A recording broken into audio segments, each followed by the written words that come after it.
So I think most people would recognise the feeling of imposter syndrome, even if they've not heard the phrase before. It's that sense that you're somehow not enough.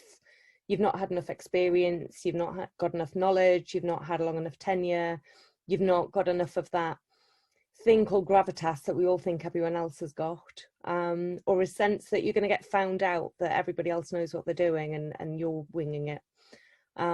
And most people recognize it in themselves. It's not necessarily permanent, but it is a sense that can come up, particularly if you're out of your comfort zone, you're in a new environment, or you push for a promotion, or you're outside of your comfort zone, basically. So in terms of overcoming it, there are many tools, but there's four things I think that really stand out for me. One is remembering that good enough is good enough. Perfection's brilliant in terms of driving you to achieve, but it can be overplayed, and that really feeds that sense that you're not good enough. Learning from your mistakes, again, it's a great breeding ground for learning and development and for growth, but it's really important to move on. Don't dwell on your mistakes, don't dwell on the things that have gone wrong. In the tech world, actually, we're really good at retrospectives. But sometimes having that, right, okay, we've learned our lessons, we've applied those learnings and we're going to move on, doesn't work quite so well on a personal level. So we need to remember to let it go.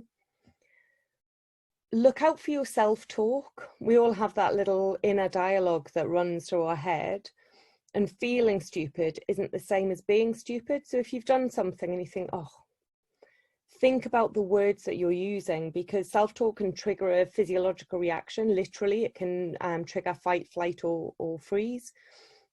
So if you're constantly saying, oh, you're so stupid, you haven't fit in, you haven't got the hang of this yet, or whatever, you're triggering a physiological reaction. And I think the other thing then on the diversity side is celebrate your uniqueness. You know, if you're a 35-year-old person of colour in a room full of middle-aged white men, then you've got something really unique and brilliant to bring. And if anyone hasn't read Matthew Syed's Rebel Ideas, I would strongly recommend you do, because that really helps you get that sense of having diversity and kind of surfacing what's unique about your viewpoint can be really helpful. The other thing we talked about, Mark, was maybe how teams could put in measures. Is that useful to mention now? Yeah, 100%. My apologies. Yeah, that was going to be my next question as well. Yeah, how teams can actually, you know, put measures in place to stop it from happening before it's actually a problem. Yeah. So I think minority groups do often struggle with imposter syndrome more because they have to quite often prove that they are better than other people around them. They have to prove it again and again and again. So when they see other people within the team being able to be good enough, and that's fine, but they feel that they need to overachieve to get the same level of recognition, that can really really be problematic and challenging.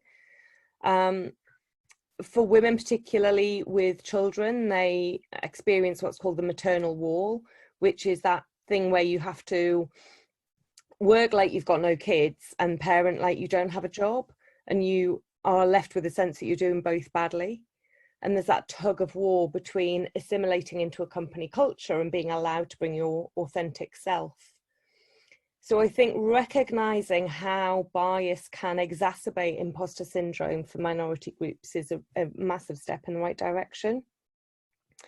And then there are 4 things I think that really can help pull down some of those barriers. Firstly is quite simply acknowledging the importance of some of the lower profile contributions.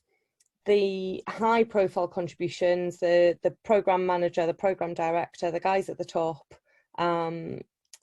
are there, they're enabled by lower profile contributions. So ensuring that everything is recognized around the table is really critical. My favorite is calling out any manterruption or bropriating. I don't know if everyone's heard bropriating. I think manterruption's pretty clear, but bropriating is that sense where, or that thing where somebody in the room comes up with an idea, And then somebody else, normally a man, will pick up that idea and present it as if it were their own. And calling that out straight away, you know, yes, I liked Sandra's idea as well, I'm glad you did too, is really powerful.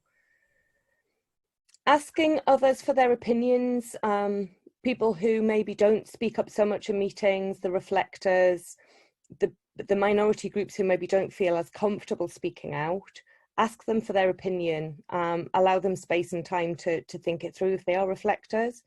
Check in with them if they're particularly introverted, that they're okay with you doing it, but invite their opinion, invite their discussion within the meeting. And then the fourth is thinking about inclusivity when you're scheduling meetings and where you're scheduling them. At the moment, in this COVID-19 scenario we find ourselves in, it's probably slightly less relevant. I'd love to be doing school drop off and pick up right now. But think about, you know, not scheduling a meeting for 8:30 or 9 o'clock if you know that there are people who need to do school drop off. Think about the location of your meetings. If you're doing an offsite, make sure that it's somewhere where people are going to feel comfortable. If you've got a very diverse team, diverse backgrounds, having it in, you know, very posh country clubs, not necessarily going to make people feel comfortable and like they want to contribute, because they're not going to feel relaxed.